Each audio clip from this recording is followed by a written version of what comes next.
Ouça agora a revista de crescimento cristão da Igreja Batista da Aliança. 31 dias conquistados para uma nova ética de vida.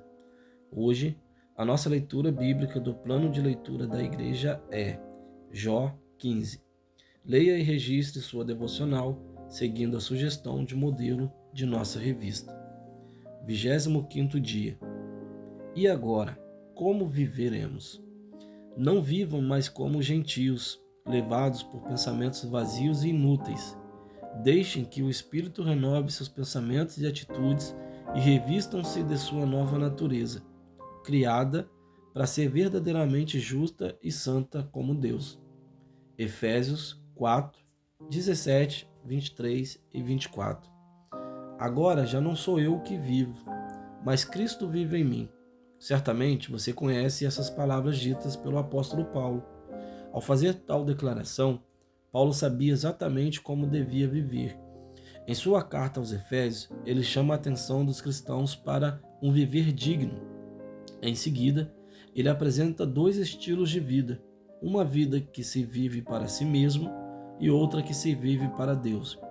A lição a ser aprendida é: há uma maneira correta, uma maneira digna, uma maneira apropriada para um cristão viver? O discípulo de Jesus precisa viver sob a ética do reino dos céus, ou seja, não como um gentio guiado pelas velhas práticas oriunda da velha natureza, mas seguindo o exemplo de Cristo em amor, não com arrogância, imprudência e insensatez, mas agindo sabiamente como os filhos da luz. Como discípulo de Jesus, é imperativo saber que, por mais que se viva em um mundo corrompido, o discípulo não pode ser corrompido pelo mundo cujos valores não são os mesmos que regem a ética do reino de Deus. Para o discípulo de Cristo, a forma de pensar, de agir e de viver precisam estar alinhadas a um novo estilo de vida, que é dirigido pela ética celestial.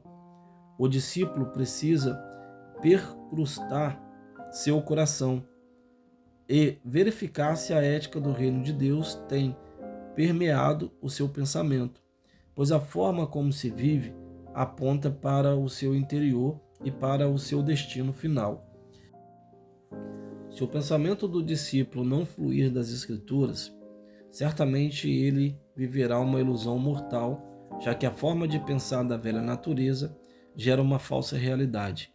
Ademais, muitas das coisas que pensamos são fruto daquilo que nossos olhos veem, daquilo que é posto diante dos nossos olhos. Jesus diz que os olhos são a lâmpada que ilumina todo o corpo. Quando os olhos são bons, todo o corpo anda em luz. Todavia, se os olhos forem maus, todo o corpo estará em trevas. Mateus 6, 22, 23. A ética do reino precisa balizar aquilo que os olhos dos discípulos veem. Ao se examinar, algumas perguntas precisam ser feitas pelo discípulo, como por exemplo: os pensamentos contrários à ética do reino têm sido constantes em minha vida? Onde tenho posto os meus olhos? O que tenho visto no celular está de acordo com a ética do reino? Por fim, o verdadeiro discípulo deve estar ciente de que foi chamado para viver de um modo digno do reino a que pertence. Para isso, é preciso ter a mente renovada e sujeita à vontade do Espírito Santo. É somente dessa forma que se pode viver uma novidade de vida. É somente por meio do Evangelho genuíno que se pode ter mentes transformadas para viver a ética do reino de Deus. Aplicação prática. O título da devocional é uma pergunta. E agora, como viveremos? Após a leitura da devocional, precisamos refletir de que forma temos vivido e quais valores temos dado mais atenção, aos valores do reino de Deus ou àquilo que o mundo valoriza.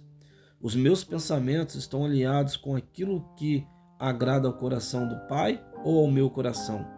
Essas são algumas perguntas que você precisa fazer a si mesmo e com sinceridade respondê-las diante de Deus. Que Deus o abençoe. Essa foi a devocional do dia. Você encontra a versão digital da revista no Instagram, @Batista da Aliança. Além de devocionais diárias, Nela você encontra roteiros para PGM, culto familiar e encontros discipulares.